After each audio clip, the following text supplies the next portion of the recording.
재판관이로다. 아멘. 네, 오늘 주시는 말씀에서 사도 야고보는 교회 안에서 서로를 비방하지 말라라고 말씀합니다. 여기서 말을 하지 말라라는 것 자체가 아니라 비방을 하지 말라라고 먼저 말씀을 해요. 비방이 뭐냐? 상대방에 대해서 어떤 근거 없는 말로 헐뜯어서 누군가의 명예나 지위를 손상시키는 것, 또는 어떤 일에 대해서 사실을 좀 왜곡하거나 부풀리거나 해서 다른 사람을 해롭게 하는 그런 행위를 모두 포괄적으로 말합니다. 이렇게 한 거에서 이거가 아니라 그 한 거를 부풀려 말할 수도 있고, 때로는 거기에 다른 뉘앙스를 좀 섞어가지고 그렇게 말하는 것도 결국에 이 비방 안에 포함되는 거예요. 누군가가 한 일에 대해서 해서는 안 될 말을 하는 경우가 그런데 우리가 종종 있는 것 같습니다. 야고보 사도는 교회 안에 발생했던 이 문제에 대해서 자세히 언급합니다. 이게 이 초대교회 안에서도 사람들이 대화를 나누는 가운데 아주 큰 문제로 결국에는 불거지게 된 겁니다. 3장과 4장 말씀을 보면 교회 안에 싸움과 분쟁, 우리 지난주 나눴던 것처럼 싸움과 분쟁이 있었어요. 그리고 이 결과로서 서로를 사랑해야 될 성도들이 서로 향해서 저주를 하고 비난을 하고 혀로서 상대방을 상처 주는 일들이 교회 안에서 일어나게 됩니다. 무엇보다 가장 큰 문제는 이것은 세상의 지혜일 수는 있지만 하늘의 지혜는 아니에요. 하나님이 기뻐하시는 것은 아닌데 이것이 곧 하나님의 뜻인 것처럼, 또 하나님의 교회에서 언제든지 할 수 있는 것처럼 어떤 권위와 당위성을 여기서 획득을 해가지고 그래서 왜곡하는 행동이 교회 안에 일어난 거예요. 그래서 이것에 대해서 지금 경고하고 있습니다. 비난하고 헐뜯는 것, 이거는 뭐 성경에서 말씀하는 건 아니에요. 주님이 기뻐하시는 것은 결코 아닙니다. 오히려 이 비난하고 헐뜯는 것은 세상에서 많이 사용하는 방법이라 생각이 들었어요. 저는 요 말씀 딱 보면서 생각났던 게 우리 그렇잖아요. 총선, 대선 그때만 되면 정치권에서 늘 하는 게 이런 얘기가 아닌가 저는 그렇게 들거든요.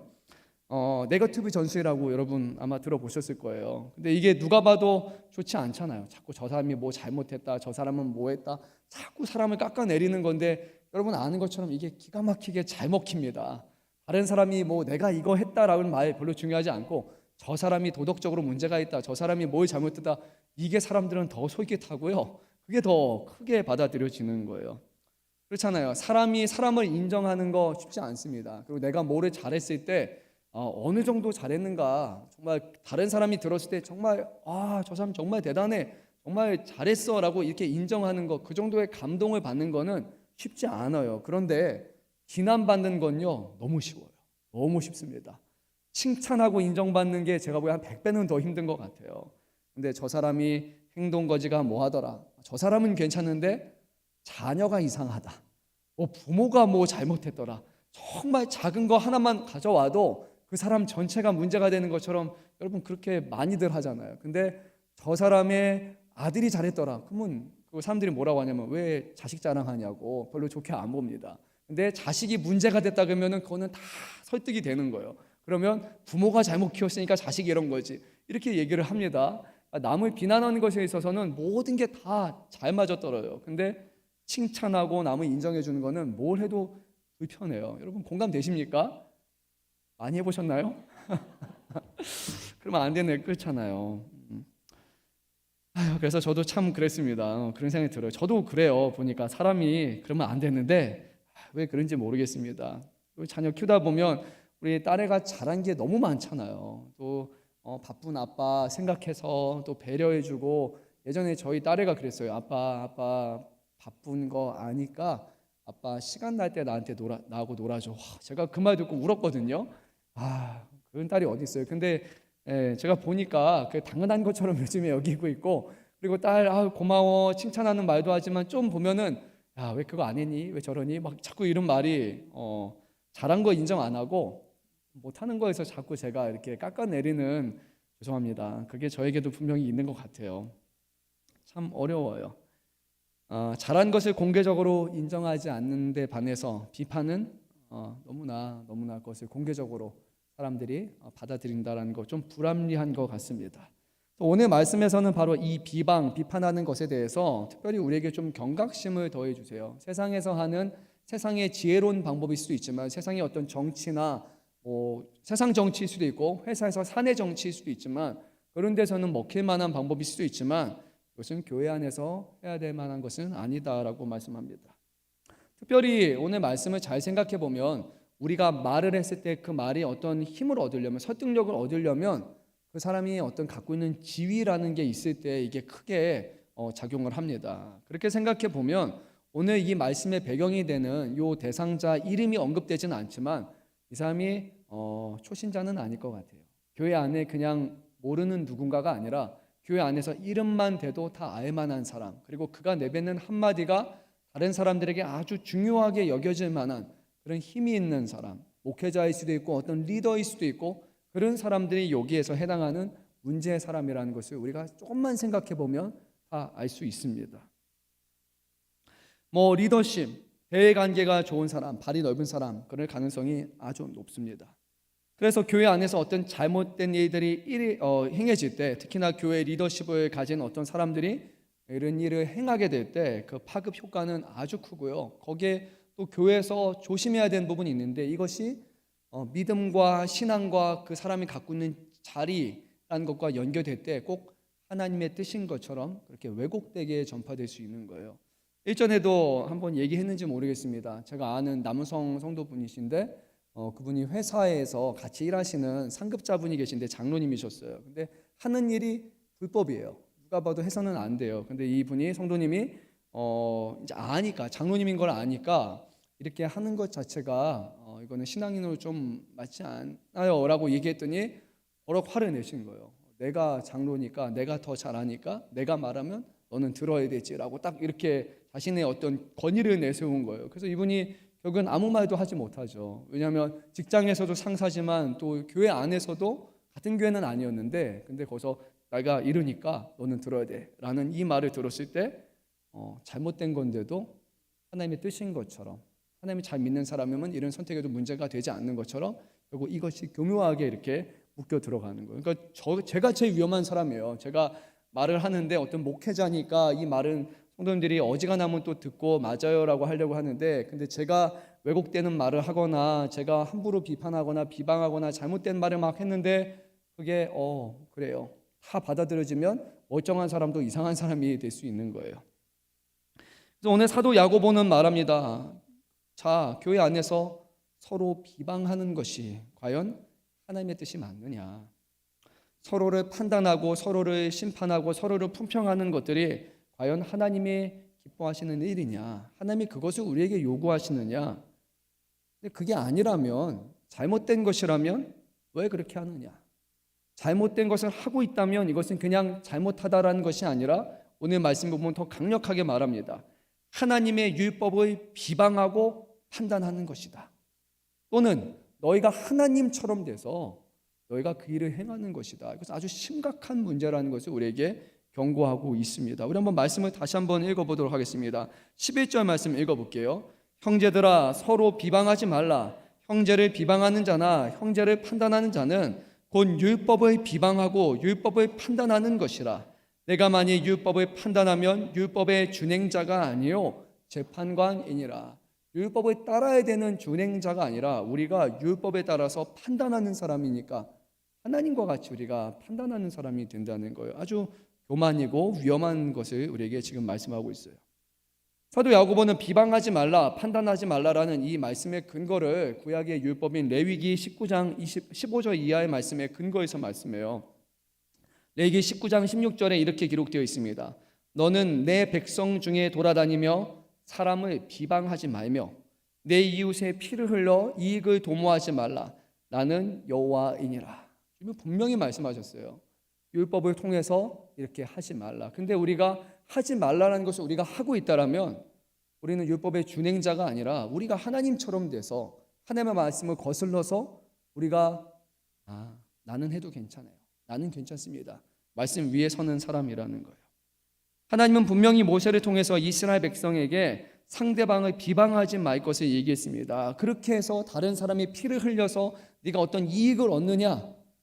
절대 하지 말라고 했어요. 어떤 명예일 수도 있고 어떤 잘못된 소문일 수도 있고 그리고 이게 그 사람에게 심각한 타격을 주는 일이 있을 수 있으니까 뭐든지 그런 일을 해서는 안 된다.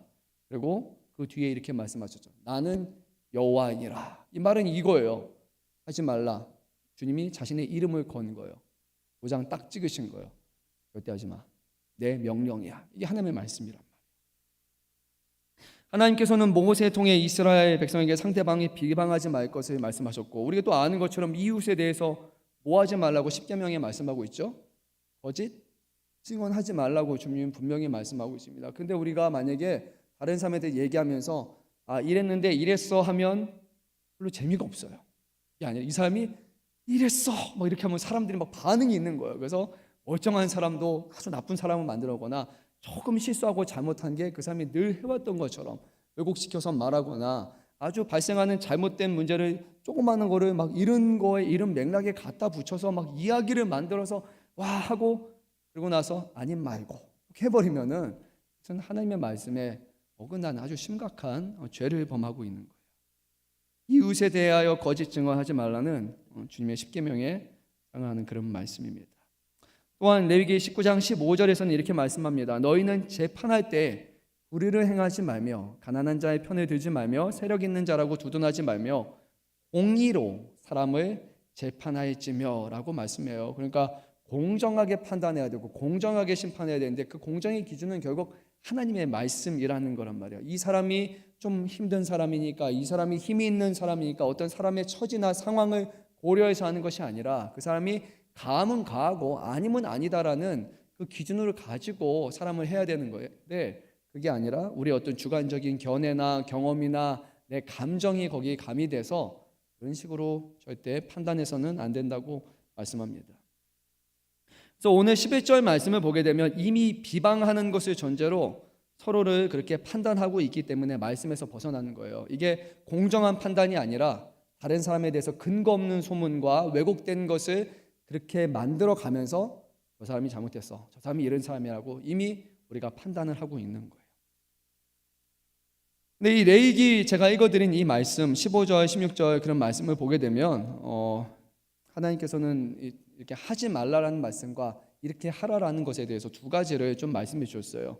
어떤 거냐면 레위기 19장 17절 말씀에서는 긍정적인 차원에서 너희가 이렇게 해야 된다라고 율법에서 말씀합니다. 너는 내 형제를 마음으로 미워해서는 안 된다.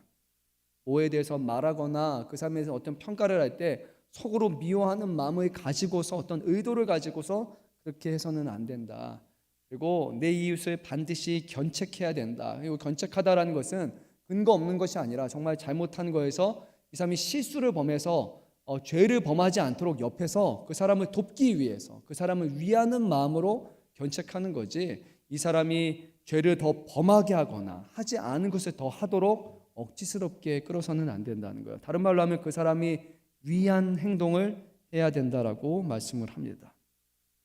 근데 주님은 이것뿐만이 아니라 레위기 19장 18절 말씀에서는 이렇게 이어서 말씀하셨어요. 원수를 갚지 말며 동포를 원망하지 말며 더 나아가 내 이웃을 사랑하기를 내 자신과 같이 사랑하라. 나는 여호와이니라 하고 말씀하시는 거예요.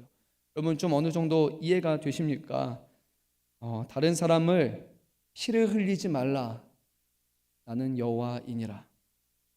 내 이웃을 사랑하기를 내 자신과 같이 사랑하라. 나는 여호와이니라. 주님이 원하시는 것은 다른 사람의 피 흘림과 다른 사람의 비방과 것이 아니라 어떻게 하면 이 사람을 사랑할 것인가, 이 사람을 얼마나 귀중히 여길 것인가, 이 사람을 어떻게 존중하게 여길 것인가. 주님께서 이스라엘 백성 안에서 그 일들이 이루어지기를 원하셨던 거예요. 그러니까 교회 안에 우리가 성도와 성도의 우리의 관계를 생각해 볼 때 만약에 누군가가 어떤 잘못을 할 수 있을 거예요. 사람은 실수하기도 하고 때로는 의도적으로 잘못된 행동도 할 거예요. 그런데 그 일에 대해서 없는 것을 부풀려서는 안 되고, 만약에 우리가 그 사람에 대해서 이거는 맞지 않아, 이건 정말 잘못한 거야 라고 얘기해야 되는 상황이 있잖아요. 때로는 우리가 저지해야 되는 상황이 있어요. 그때 우리의 마음은 이래야 된다는 거예요. 그 사람을 사랑하는 마음으로, 그 사람이 잘못된 죄를 범해서 하나님께 심판을 받지 않도록 그 사람을 위해서 다른 마음을 섞지 않고 그렇게 해야 된다는 거예요. 이름은 위험한 거예요. 내가 너를 위해서 하는 거야 라고 말하지만 속내는 그게 아니에요. 미워하는 마음을 갖고 있는데 말은 정말 위하는 것처럼 내가 당신을 위해서 이 말을 해주는 거예요 라고 했지만 알잖아요. 위한 게 아니고 오히려 나를 불편하게 하기 위해서 하는 말일 수도 있어요. 핑계일 경우도 있단 말이에요. 근데 그게 아니라 정말로 이웃을 사랑하는 마음으로, 그 사람을 위하는 마음으로 그 일을 할 때 이것이 하나님이 기뻐하시는 방식이다라고 말씀을 합니다. 교회는 단순히 서로를 해하지 않는 것에서 끝나는 공동체가 아니에요. 서로에게 불편하지 않는 것, 그 정도가 아니라 주님은 서로를 사랑하는 것으로 끝맺는 것이 바로 교회에서 해야 되는 본분이다라고 분명히 말씀하고 있습니다. 여러분, 그래서 제가 가끔씩 얘기하잖아요. 여기 1분단, 2분단, 3분단, 4분단, 5분단 있으면 서로 모르는 사람이 있으면 서로 한번 다가가서 인사도 하시고 또 서로 위해서 또 기도도 하시고, 이게 난 저 사람하고 알 필요 없어, 그냥 뭐 같은 교회 다닐 뿐이지만 뭐 나하고 접촉점이 없어, 이 정도가 아니라 교회는 그런 곳이 되면 안 되는 거예요. 관계없는 정도, 문제되지 않는 정도, 이런 공동체가 아니라 교회는 사랑의 공동체이기 때문에, 그래서 서로가 알기 위해서 힘쓰고 서로 사랑하기에 힘쓰고 서로를 세워주기 위해서 힘쓰는 공동체가 주님이 기뻐하시는 교회지, 결코 내가 문제되지 않고 저 사람과 부딪히지 않고 그게 잘한 것처럼 여긴다면 이것은 하나님의 말씀을 따르지 않는 그런 교회라는 것을 우리는 기억해야 됩니다. 다시 한번 제가 레위기 19장 18절 말씀 읽겠습니다. 원수를 갚지 말며 동포를 원망하지 말며 내 이웃 사랑하기를 내 자신과 같이 사랑하라. 나는 여호와이니라. 아멘. 사랑하는 성도 여러분, 그래서 오늘 이 말씀을 들었으니까요, 우리 마음 가운데 서로 향해서 사랑하는 마음이 좀 더 많이 생겼으면 좋겠습니다. 저 사람은 잘 몰라. 그런데 저 사람을 더 품고 사랑하고, 한 사람 한 사람 교회에 있는 성도들이 다 귀하고 다 필요한 사람들이고, 누군가는 오늘 내가 하는 한마디가 저 사람에게 필요한 말일 수도 있고, 내가 하는 하나의 사랑의 표현이 저 사람에게 힘을 줄 수 있는 것일 수도 있으니까, 그리고 내가 그냥 모르니까 그냥 쓱 지나가는 게 아니라 그래도 몰라도 안녕하세요라는 이 말 한마디를 통해서 교회 안에서 나를 생각해주고 나에게 인사도 해주고 관심을 갖고 있는 사람이 있구나라고, 그것이 그 사람의 마음에 위로가 되고 감사가 되고 기쁨이 될 수 있잖아요. 그래서 우리는 할 수만 있거든 서로에게 사랑을 표현하고 서로를 사랑하고 세워주기 위해서 힘쓰는 그런 공동체가 돼야 됩니다. 여러분, 돼야 됩니다. 그렇죠? 돼야 됩니다. 아멘 하신 분들은 주님이 들으셨습니다. 자, 잘하실 거라고 저는 또 그렇게 믿습니다. 사도 야고보는 이제 말씀을 이렇게 전합니다. 성경이 말씀하고 있는 바를 행하지 않는다. 이 경우가 여러분 잘 생각해 보면 좋을 것 같아요. 성경이 하지 말라, 아니면 성경이 하라, 그걸 우리가 행하지 않는다. 그게 그냥 뭐 하나님의 말씀은 하나님의 말씀이고 나는 안 하면 되지 라는 그런 개념이 아니라, 그 말은 결국 우리가 하나님의 말씀을 판단하는 행위다라고까지 얘기합니다. 하나님이 사랑하라고 했는데 사랑하지 않는 거는 내가 하나님이 되어서 내가 언제든 원하면 사랑할 수 있고 하지 않을 수 있고, 하나님의 말씀이지만 내가 들을 수도 있고 내가 안 들을 수도 있어요. 그거는 내 선택에 달린 거예요 라고 내가 판단한다라는 거예요. 근데 하나님의 말씀은 우리가 판단하는 것이 아니라 우리는 그 말씀의 준행자가 되어서 따라야 되는 사람이다 라고 분명히 말씀해요. 여러분들은 어떻게 아시죠? 이해가 되시죠? 우리가 분명히 모르는 말씀은 아닐 거예요. 하나님이 해라 라고 말하면 우리가 아니다 라고 말하면 이걸 뭐라고 부릅니까? 불순종이라고 부르죠. 근데 이게 이 영역이 요즘에 점점 흐려지고 있는 것 같아요. 오늘 우리의 시대는요, 하나님의 말씀에 대한 절대 순종이거나 그것을 그렇게 강요하는 시대가 아니에요. 분명히 강요해야 되는데도 불구하고 그것을 너무 강요하면 문제가 되는 것처럼 오늘 그렇게 살아가는 것 같아요. 하나님의 말씀이어도 내 상황, 내 처지, 또 내게 맞으면 하나님의 말씀이고, 지금 내가 볼 때 이것은 받아들일 수 없고 아니야라면 그것은 하나님조차도 나에게 강요할 수 없다라는 게 말로 내뱉지는 않지만 은연중에 우리에게 있는 거예요. 또는 하나님이 뭐라고 말씀하실 것 같으니까 아예 하나님의 말씀을 보지 않겠다. 나는 이거 안 봤으니까 모르니까, 그러니까 뭐라고 말하는지 몰라요. 나하고 말하려고도 하지 마세요. 여러분, 그것도 의도적인 불순종이 되는 겁니다. 하나님이 우리를 사랑하시고 하나님이 우리를 위해서 아들을 내어주시고 죄인인 우리를 사랑하셔서 아들과 모든 전부를 내어주신 만큼 사랑하시는 하나님이시다라는 기본 전제를 갖고 있다면, 오늘 성경에서 우리에게 요구하시는 바는 우리를 미워하기 때문에 우리를 힘들게 하기 위해서 주시는 말씀이 아니라 우리를 사랑하는 아버지께서 우리를 위해서 대신 생명까지 내어주실 만큼 사랑하시는 아버지께서 우리에게 가장 좋은 것을 말씀하신다라는 것을 우리는 분명히 알아야 되는 거예요. 그럴 때 이 말씀이 불편한 말씀이 아니라 이 말씀은 우리를 사랑하시는, 우리를 살리기 위한 하나님 아버지의 음성이고 또 하나님이 명령을 해서까지 우리가 반드시 이렇게 지켜야 되니까 우리에게 요구하시는 겁니다. 우리 야고보서 12절 말씀을 한번 읽어보도록 하겠습니다. 12절 말씀입니다. 입법자와 재판관은 오직 한 분이시니 능히 구원하기도 하시며 멸하기도 하시느니라. 너는 누구에게 이웃을 판단하느냐. 아멘. 입법자, 재판관은 몇 분이시라고요? 즉 한 분뿐이시다. 하나님밖에 없다는 거예요. 능히 구원하기도 하시고 멸하기도 하시는 분은 바로 하나님이시다. 여러분 잘 보세요. 이 말씀은 하나님의 말씀이고, 그리고 이 말씀이 이루어지는 것도, 그리고 이 말씀에 근거해서 누군가를 판단하시는 것도 누구만 하실 수 있는 거예요? 하나님만이 하실 수 있어요. 왜냐하면 하나님이 주시는, 하나님이 세우신 법이기 때문에, 사람이 만든 법이 아니라, 사람이 동의 가운데 이루어진 법이 아니라 하나님이 만드셨고 하나님이 실행하시고 하나님이 이 말씀을 가지고 사람을 판단하시기 때문에 우리에게 그 권한은 없고, 우리는 수정할 권한이거나 따르거나 따르지 않을 선택할 수 있는 권한도 없고, 다만 이 말씀에 근거해서 판단을 받는 것 또는 이것을 지키는 것, 그것만이 우리에게 요구하시는 영역이라는 거예요. 우리가 마음에 안 들면 내 마음대로 법을 수정할 수 없는 것처럼, 우리는 다만 그 법에 따라서 판단을 받는 것처럼 하나님이 정하신 이 말씀에는 우리가 더하거나 빼거나 1.1핵조차도 할 수 없고, 다만 그 말씀이 우리 삶 가운데 얼마나 이루어지고 얼마나 우리가 순종하느냐에 따라서 주님이 우리를 판단하신다는 거예요. 하지만 이 말씀은 서로에 대해서 모든 것을 눈 감으라는 그런 말씀은 아니에요. 잘못했는데도 그냥 이것 아니에요. 그것이 옳은 것이 아닙니다. 하나님의 말씀으로 근거해서 누군가 이러면 안 된다라고 해야 되는 경우가 있어요. 근데 함부로 해서는 안 된다. 사랑 안에서 행해야 된다라는 것입니다. 그럴 때 우리의 판단이 단순히 옳고 그름을 따지는 판단이 아니라 사람을 살리기 위한 판단이 되고 사람을 세우기 위한 판단이 되는 거예요.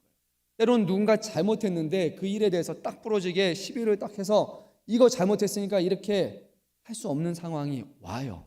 그런 상황이 있습니다.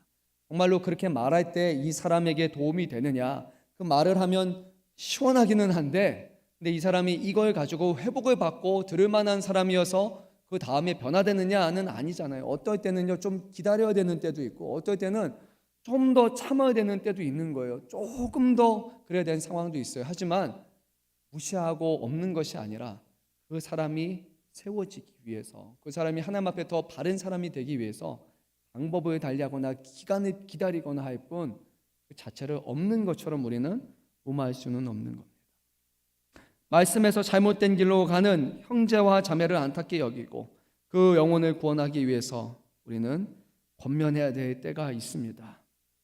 그 상황이 교회 안에서는, 교회 정치 하에서는 심각한 경우에는 우리가 권징조례라고 합니다.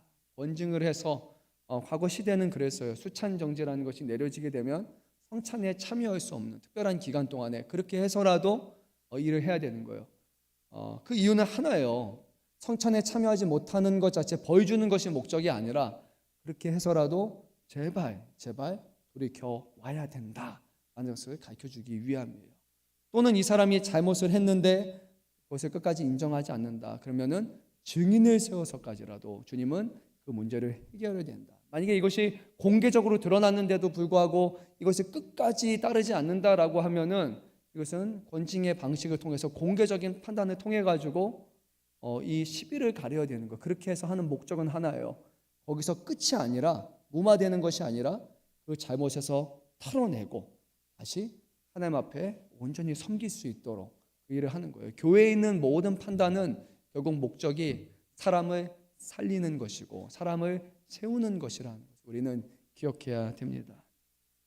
모든 것이 심사숙고하면서 사랑 안에 행해질 때 소교의 목적을 이룰 수 있습니다. 말씀을 조금만 더 나눠보도록 하겠습니다. 우리 13절 말씀 한 목소리로 읽도록 하겠습니다. 들으라, 너희 중에 말하기를 오늘이나 내일이나 우리가 어떤 도시에 가서 거기 1년을 머무며 장사하며 이익을 보리라 하는 자들아. 14절까지 있습니다. 내일을 너희가 알지 못하는도다. 너희 생명이 무엇이냐? 너희는 잠깐 보이다가 없어지는 안개이니라. 아멘. 13절에서 주제 넘어가는데 길지 않게 제가 말씀을 드리도록 하겠습니다. 요약해서 말씀드릴게요.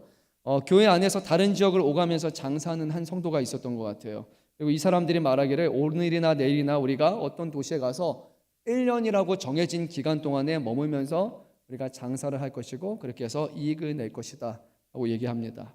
1년 정도 머물러 장사한다는 것을 보면 어느 정도 큰 사업을 하는 사람이라고 볼 수 있어요. 표면적으로 볼 때 그래요, 우리가 1년 동안 사업하겠습니다 라고 그렇게 말하는 것에 문제가 없어 보여요. 그런데 오늘 야고보 사도는 이들의 생각이 잘못되었다라고 얘기합니다. 그 이유가 무엇이냐? 내일을 너희가 알지 못하는도다. 너희 생명이 무엇이냐? 너희는 잠깐 보이다가 없어지는 안개이니라 라고 말씀을 합니다. 그러니까 계획을 한다는 것 자체가 무조건 나쁘다고 말하는 게 아니에요. 사람이 계획성 없는 것이 더 큰 문제가 될 수도 있습니다. 그런데 이 말씀을 하는 이유는 사도 야고보가 어떤 일이 일어났는지를 정확하게 알기 때문에 그 일에 대해서 지금 답변을 해주는 거란 말이에요. 어떤 문제였냐면 이 사람은 하나님 앞에 물어보지도 않고 하나님의 뜻을 구하지도 않고 그 1년이라는 시간 동안 이 교회를 떠나서 다른 곳에서 사업을 하게 되는데 정말 그것이 하나님이 기뻐하시는 방식인지 아닌지는 전혀 생각하지 않은 채 단순히 내 돈벌이를 위해서, 내 사업을 위해서 그런 결정을 내린다는 거예요. 근데 그것이 중요한 것이 아니라, 다른 곳에서 돈을 많이 버는 것이 중요한 것이 아니라, 이 교회를 옮겨가면서까지 그렇게 하는 게 맞는 게 아니라 정말로 처음부터 생각해야 되는 거예요. 과연 이 일을 하는 게 하나님이 기뻐하시는 영역일까? 하나님의 영광을 위해서 하는 것일까? 아니면 내가 단순히 돈벌이 하기 위해서, 더 나은 환경을 하기 위해서 내가 떠나고 다른 곳으로 가는가? 이것을 해야 된다는 거예요. 기준은 우리의 상황과 우리의 이익이 아니라 하나님을 위한 것인가 아닌가, 그것을 우리의 기준으로 삼아야 된다는 것입니다. 그래서 15절에서 사도 바울은 야고보는 이렇게 제안합니다. 우리 읽어보도록 하겠습니다. 너희가 도리어 말하기를 주의 뜻이면 우리가 살기도 하고 이것이나 저것을 할 것이나 것이거늘. 어떻게 해야 된다고요? 주의 뜻이면 우리가 살기도 할 거예요. 우리가 이것을 하기도 하고 저것을 하기도 하고, 이것이 하나님의 뜻이라면 우리가 이 사업도 할 수 있고 저 사업도 할 수 있고, 때로는 1년 동안 어디 가야 되는 상황도 있어요. 상황이 그렇다면. 그런데 기준이 내가 계획하고 내가 갈 것이다가 아니라 하나님의 기뻐하시는 뜻이라면, 그러면 우리가 일을 할 수 있습니다. 하나님이 원하시는 것이라면 하기 싫은 것도 해야죠. 이것이라도 해야 되고 저것이라도 해야 되죠. 이게 하나님의 뜻이라면. 여러분, 그 기준이 뭔지를 이해가 되시죠? 시작함에 있어서 내 상황, 내 판단, 나에게 이로운 것이 아니라 정말로 우리에게 이로운 것은, 저와 여러분에게 가장 이로운 것을 잘 아시는 분은 내가 아니에요. 하나님이 더 잘 아세요. 우리 어린 자녀들이 먹고 싶은 거, 우리 노아도 요즘에 자꾸 단 거 좋아해가지고, 군것질 좋아해가지고 밥 안 먹으려고 하는데, 부모는 알아요. 이게 맛있지만 얘에게 좋지 않다는 거 알아요. 그래서 최대한 안 먹이려고 하잖아요. 근데 애들은 아는지 모르는지 모르겠어요. 그냥 무조건 밥 씻고 저게 좋대요. 근데 부모는 알기 때문에 안 된다는 거예요. 내가 아는 게 아니라 부모가 더 잘 알아요. 우리가 잘 안다고 말하지만요, 여러분, 우리 잘 몰라요. 왜냐면 우리는 인생 1회차예요. 우리는 한 번 다 살아보지 못했어요. 지금 계속 걸어간단 말이에요. 2회차이신 분은 제가 허락을 할게요. 근데 없잖아요. 다 한 번 사는 사람이란 말이에요. 태어나서 죽을 때까지 우리는 아직도 겪어보지 않은 것을 계속해서 가는 사람들이에요. 근데 우리가 뭐가 바른 선택, 이렇게 하는 게 옳고 그른 거, 여러분, 우리는 알지 못해요. 이거 아는 사람은 없어요. 그냥 불확실성 속에서 이게 좋다고 하니까 저게 좋다고 하니까, 이런 사람들이 성공했고 저게 성공했다고 사람들이 말하니까 그냥 우리가 하는 거일 뿐이에요. 근데 이 모든 것을 수천 년에 수만 년에 걸려서 다 보시고 아시는 분은 우리 하나님 한 분밖에 없으셔요. 그러니까 하나님이 우리에게 가장 좋은 것을 말씀하시는 거예요. 우리는 하나님의 존재를 믿는 사람이기 때문에 내가 보기에는 이게 당장의 유익이 없는 것 같고 손해인 것 같지만 하나님이 보시기에 아니야, 이게 가장 좋은 거야. 너희가 생각하는 것처럼 그렇게 좋은 게 아니라 실제로는 손해 같지만 이게 이익이야 하고 주님 말씀하시면 우리는 모든 것을 아시는 하나님의 뜻이기에 네 라고 얘기하며 살아야 한다는 것이에요. 성경에서 이런 시간과 관련된 말씀이 많이 있습니다. 전도서 7장 14절 말씀을 보면 이런 말씀을 기록하고 있어요. 형통한 날에는 기뻐하고 곤고한 날에는 되돌아보아라. 이 두 가지를 하나님이 병행하게 하사 사람이 그 장래일을 능히 행하려 알지 못하게 하셨느니라 하고 그렇게 말씀하십니다. 어떤 말이냐면 사람에게는 형통한 날도 있고 형통한 날만 있는 게 아니라 곤고한 날도 있어요. 늘 곤고하지도 않고 형통한 날도 있는 거예요. 우리 둘은 인생에서 끊임없이 반복이 되는 거예요. 이 둘은 결국 하나님께서 허락하신 것이기 때문에 우리 인간의 반응은 단순한 거예요. 형통한 날에는 주신 은혜 감사하고 기뻐하는 것. 곤고한 날이 결국 찾아오게 되면 하나님 앞에 원망하는 것이 아니라 그러면 우리의 인생을 한번 되돌아보는 거예요. 내가 제대로 살아가고 있는가? 바른 선택을 했는가? 아니면 잘못된 길을 갔는가? 이것이 우리 사람들의 올바른 반응이라는 거예요. 사람이 그 장래일을 능히 헤아려 알지 못하게 하셨느니라 라고 말씀하면서 미래라는 시간은 우리의 것이 아니라고 분명히 말씀합니다. 사람들은 예측하고 싶어하고 예측 가능한 미래를 좋아해요. 이렇게 계획하고 이렇게 이루어지고 답이 나오는 것, 이렇게 이루어지는 것을 좋아해요. 근데 우리 인생은 그렇게 쉽게 돌아가지 않아요. 너무 많은 돌변 변수들이 많은 거예요. 나는 했는데 의도하지 않게 저쪽에서 문제가 생기는 거예요. 그래서 우리는 우리의 인생을 알 수 없어요. 미래에 대해서 생각하지 말라는 말씀은 아니지만 다만 우리에게 있어서 미래는 알 수 없는 미지의 영역이고 그런 시간의 영역이기 때문에 미래에 대해서 우리가 걱정하고 미래에 대해서 염려하고 미래를 얼마나 잘 예측하고 그대로 할까에 에너지를 쏟는 것이 아니라 우리가 알고 우리가 살아가야 되는 시간은 미래가 아니라 현재잖아요. 그러니까 현재라는 시간을 잃어버리지 말고 오늘이라는 시간에 최선을 다해서 살아가는 것이 우리에게 허락하신 삶이라는 거예요. 그런 사람이 없기를 바라지만 늘 계획만 하다 끝나는 사람이 있어요. 계획은 너무 잘해요. 다음에 뭐 해야지. 근데 실천 불가능한 계획이에요. 계획만 해요. 여러분, 그게 중요한 게 아니에요. 그 시간에 오늘 나에게 주어진 삶에서 어떻게 최선을 다해서 살아갈까가 때로는 많은 경우에는 더 중요하다고 생각이 들어요. 계획성 없는 것은 아니지만 거기에 불필요하게 너무 많은 에너지를 쏟아내는 것이 아니에요. 주님은 마태복음 6장 5절 8절 말씀에서 구하는 기도에 대해서 말씀하면서도 분명히 이렇게 우리에게 말씀합니다. 같은 맥락에서 말씀하셨어요. 구하기 전에 너에게 있어야 할 것을 하나님 너희 아버지께서 아시느니라 라고 말씀해요. 우리는 잘 모르는데 주님은 이미 다 알고 계세요. 그리고 이어지는 내용인 주기도문에서 이렇게 말씀해요. 하나님이 다 아시느니라 오늘 우리에게 일용할 양식을 주시옵고 라고 말하면서 오늘 우리에게 필요한 것은 미래의 것이 아니라 오늘 하루에 필요한 것들을 하나님 앞에 구하라는 거예요. 10년 뒤, 20년 뒤 모릅니다. 안개같이 사라지는 게 우리의 인간인데 그것이 아니라 오늘 하루하루 하나님 앞에 주신 삶을 구하고 그것을 살아가야 한다는 것이에요. 다시 말씀드립니다. 미래는 결코 우리의 시간이 아니에요. 하나님의 시간입니다.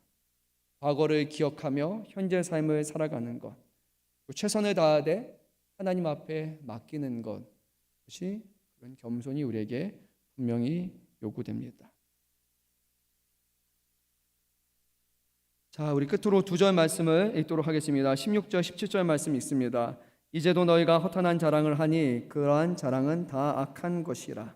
그러므로 사람이 선을 행할 줄도 알고 행하지 아니하면 죄니라. 아멘. 우리 청년분들도 이제 미래를 많이 계획을 합니다. 진로를 앞둔 청년들도 이번에 대학에 이제 돌아오는 화요일부터 대학에 처음으로 들어가는 친구들도 있고 복학하는 친구들도 있고 또 시험 지금 준비하는 여러 친구들이 있어요.